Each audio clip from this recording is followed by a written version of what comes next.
After 13 years in business and many successes and failures to learn from, we have come together to create the Biz Hackers Show. Join us on our newest venture as we bootstrap our way to millions, sharing our biz hacks along the way. Welcome to the Biz Hackers Show. I'm your lead biz hacker, Chris Lee. Hey guys, so I'm driving home this morning from a workout and I had a few thoughts regarding owning and operating the business and your physical regimen. Anyways, over the last 2 years, I've been able to make a huge change as far as taking care of my physical body. Up until then, that was always a goal of mine, as I'm sure it's with most of you. We all want to take care of our bodies. We all know what we're supposed to be doing. We know we need to eat better. We know we need to work out more. And many of you are probably already doing that.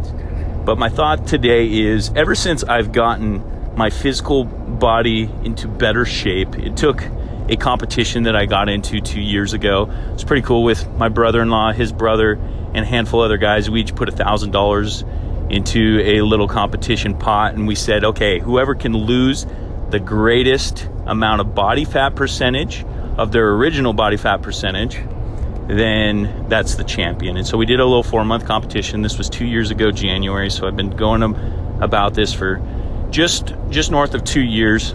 And anyways, I started out, I was fat.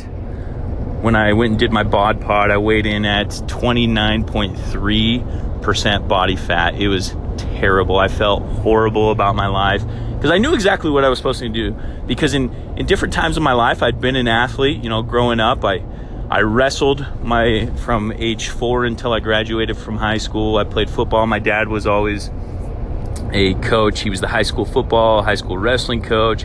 He also coached girls softball. So we were always involved in physical activity. And I knew exactly how to take care of my body and go and be successful. And that ultimately led to some successes when I was in high school. But, none of us want to be Uncle Rico and living in high school. And I found myself living like Uncle Rico, saying, oh yeah, I used to be able to bench so much weight, or I used to be in this shape or whatnot, but I didn't want to be that guy that was just living in the past. But that's how I felt when I was at 29.3% body fat. I look at myself in the mirror and I'm just like, man, you are fat, you are out of shape, you feel terrible. I mean, when I would put my clothes on, especially like my church clothes, because it was, a button-up white shirt or whatnot, I would just feel it like bursting at the seams, and I'd have to be wearing athletic clothes everywhere, loose-fitting articles of clothing, just so that I didn't look as fat as I really was. And I felt terrible about my life, and that really poured into other aspects of my life. It wasn't that I wasn't making money or whatnot, but I just wasn't able to stretch myself and accomplish the same type of goals when I was in that type of shape. And so that's why I entered into that competition, because I knew from the experience that I had had that competition pushed and motivated me. And that's another topic, is how can we push and motivate ourselves, especially when we own our own business? What kind of little competitions can you create that are going to take you to the next level? But anyways, that competition I entered and put $1,000 on the line, because I knew that with $1,000 out of my own pocket, I wasn't going to just, when the next cookie was on my plate, I wasn't going to binge eat and everything else like that. So it had some little motivation. Like I said, there was about 5 people in it. So no, there were 6 people in it. There was 5,000 that went to the champ, 800 to second place, 200 to third place. Anyway, so there's some good motivation there. And I went and I worked my butt off. I was in the gym 2 to 3 hours a day, absolutely disciplined. And it created a habit that I've been able to maintain for the last 2 years. Ultimately, in April, which was 4 months later, I was able to get down to 9.3% body fat. Really, probably the best shape that I've ever been in my life. I was feeling great, fantastic. And I haven't been able to maintain 9.3% body fat, but I've been able to maintain a good body fat percentage between 12 and 18% since then. But more importantly, I've created a daily regimen of working out every single day. And I work out with my partner, I've mentioned him before, Uncle Phil. I said 57 years old in a previous episode. I forgot. He's 58. He had a birthday. Anyways, Uncle Phil is an absolute stud, really pushes me to my outer limits. And really having a partner in anything, whether it's business, working out, really is going to push and motivate you, especially myself. I really enjoy having success with others. Being successful myself is okay, That's one of the reasons I got married so young, is because I wanted to have the success with my wife in the different aspects of my life, and having a workout partner really feeds the same beast. It helps me be successful with somebody else in the weight room. When I wake up and I have those excuses, I know that somebody's going to be sitting there waiting for me. But anyways, I've been able to maintain that for that workout regimen, and I've been able to eat fairly healthy. But when those things are aligned, everything else lines up.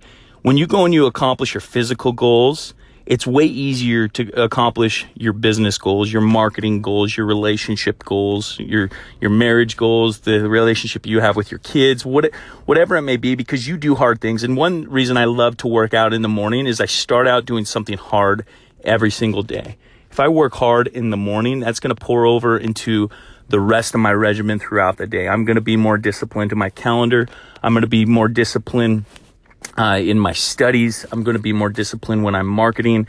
If I'm out having to do sales, whatever it may be, I'm going to be more disciplined in my relationships with my employees when I start out and I do something hard. That's really the reason why we must work out and be disciplined at the dinner table, be disciplined at the lunch and breakfast table. Because going back to the Biz Hacker Pledge, how I do anything is how I do everything. Let me say that one more time. How I do anything is how I do everything. So if you're disciplined at the dinner table, you're going to be disciplined in business.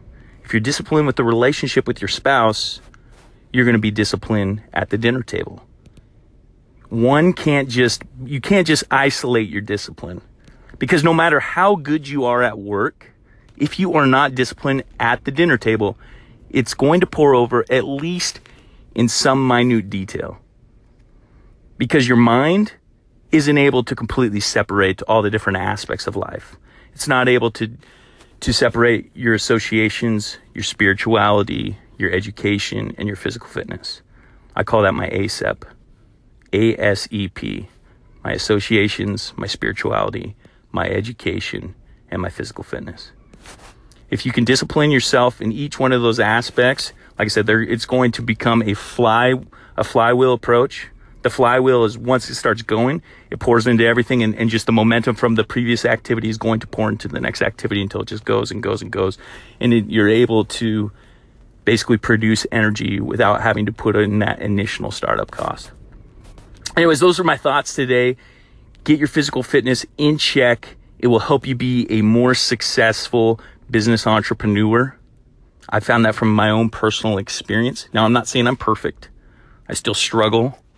There's days that, I break down and I eat sugar, I have some ice cream and I brownies or whatnot.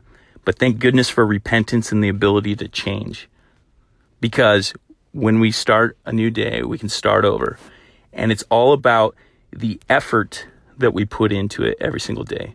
Once you start giving up on effort, that's when you really start to struggle. Anyways, my thoughts for the day. Have a great one. Thanks again for joining us on the Biz Hacker Show. If you're not subscribed, be sure to do so now. For more great tips and biz hacks, visit us at bizhackertools.com. That's bizhackertools.com. Until next time.